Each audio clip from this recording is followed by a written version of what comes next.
थप्पड़ की आवाज़ सूखी और तेज थी, ऐसे कि जैसे रसोई की दीवारों ने उसे पकड़कर कई बार लुटाया हो।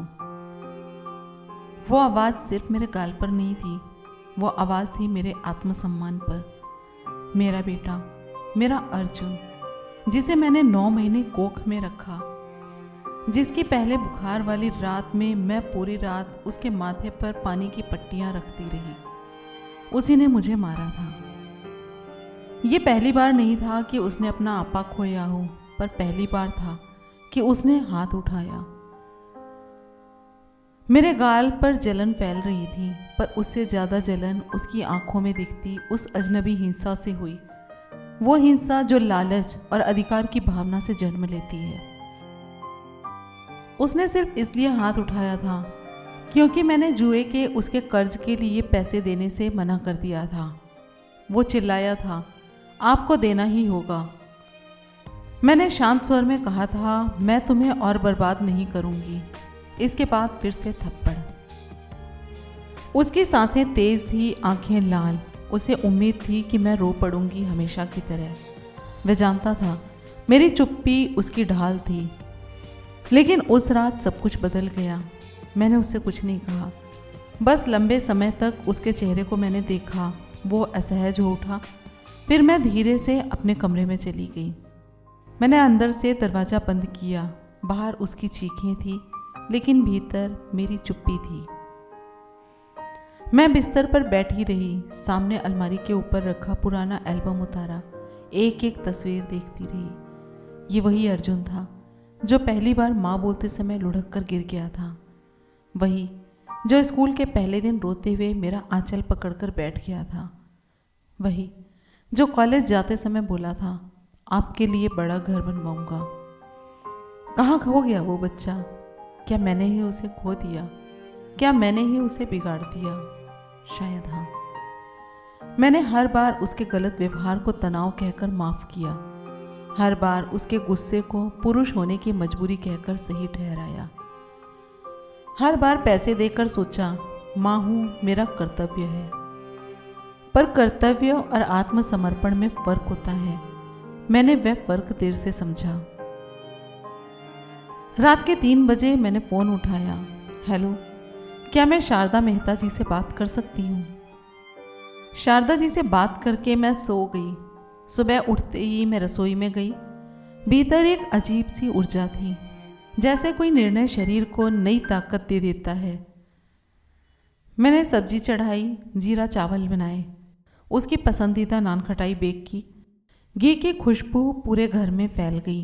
रसोई की खिड़की से आती हुई धूप हल्की सुनहरी थी। मसालों की खुशबू में हल्दी की गर्माहट, इलायची की मिठास और घी की सौंधी महक घुली हुई थी। मैंने अलमारी से वह बनारसी कढ़ाई वाला मेजपोश निकाला जो मेरी माँ ने मुझे शादी में दिया था। उसे आज तक मैंने बहुत किसी खास मौके के लिए संभाल कर रखा था। आज वही दिन था। मैंने हर सिलवट सीधी की, पीतल की थालियाँ चमकाई, पानी के गिलास सजाए, सब कुछ परफेक्ट था। करीब 11 बजे सीढ़ियों से घिसटती चाल की आवाज़ आई। वो आया, बाल बिखरे हुए, आंखें नींद से सूजी हुई। उसने मेज की तरफ देखा। उसके चेहरे पर वही मुस्कान आई, अहंकारी और विजयी। उसने नान खटाई को उठाते हुए कहा, वाह माँ, आखिर सीख ही लिया। ऐसे ही ठीक है, किसका हुक्म चलता है समझ जाओ। मैं चुप रही। फिर उसकी नज़र मेज की दूसरे सिरे पर गई। वहाँ बैठी थी श्रीमती शारदा मेहता। साड़ी पर हल्का ग्रे ब्लेजर, सामने चमड़े की फाइल, चेहरे पर कठोर शांति। नान खटाई उसके हाथ से गिर गई। अर्जुन की आवाज़ कांपी, ये क्या है? मैंने कुर्सी खींचकर बैठते हुए कहा, आज विदाई है अर्जुन। वो लगभग चिल्लाकर बोला, किसकी? मैंने कहा, तुम्हारी। शारदा मेहता जी ने फाइल खोली और कहा, आपकी माता जी ने अपनी संपत्ति, घर, बैंक खाते, निवेश, नारी आश्रय ट्रस्ट को दान कर दिए हैं। अर्जुन हंसा, फिर जोर से हंसा और फिर चिल्लाया, ये घर मेरा है। मैंने शांत स्वर में कहा, नहीं, ये मेरा था और अब उनका है। अर्जुन चिल्लाया, आप पागल हो गई हो? मैंने उसकी आंखों में देखते हुए कहा, नहीं, अब मैं होश में आई हूँ। पहले गुस्सा, फिर धमकी, फिर अपमान, फिर घुटनों पर गिरना। अर्जुन बोला, माँ गलती हो गई, कसम से बदल जाऊंगा। उसकी आवाज़ कांप रही थी और मेरा दिल भी। मातृत्व चीख रहा था, गले लगा लो, पर मेरा गाल अब भी दुख रहा था। और उस दर्द में एक सच्चाई थी, जो आज झुकी तो अगली बार शायद कभी कुछ नहीं उठेगा। मैंने धीरे से कहा, तुम्हें सीखना होगा कि प्रेम अधिकार नहीं होता। पुलिस 2 गलियां दूर थी, उसे 45 मिनट लगे। वह गया, दरवाज़ा बंद हुआ और घर खाली हो गया। पहली बार मैं खाली नहीं थी। मेहता जी ने पूछा, आप ठीक हो? मैंने कहा, हाँ, पहली बार। मैंने जो खाना बनाया था, फिर हम दोनों ने वो खाया। घर अब आश्रम बनेगा। यहाँ वे महिलाएं रहेंगी जिनके गाल पर भी कभी ऐसे थप्पड़ पड़ी थी। मैंने बेटा खोया शायद, पर मैंने खुद को पा लिया।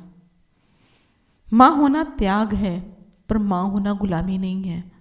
प्रेम अंधा हो सकता है, पर सम्मान हमेशा जागा रहना चाहिए। अगर आपको कोई चोट पहुंचा रहा है, चाहे वो कोई अपना ही क्यों ना हो, सीमा तय करना गलत नहीं है। कभी कभी सबसे कठिन निर्णय ही सही होते हैं। आपकी इस बारे में क्या राय है? क्या एक माँ को हर बार माफ़ करना चाहिए, या फिर जब हिंसा शुरू हो जाए तब सीमा खींच देना ही सच्चा प्रेम है? अपनी राय कमेंट बॉक्स में ज़रूर दीजिएगा। मिलेंगे अगले वीडियो में एक नई कहानी के साथ। नमस्कार।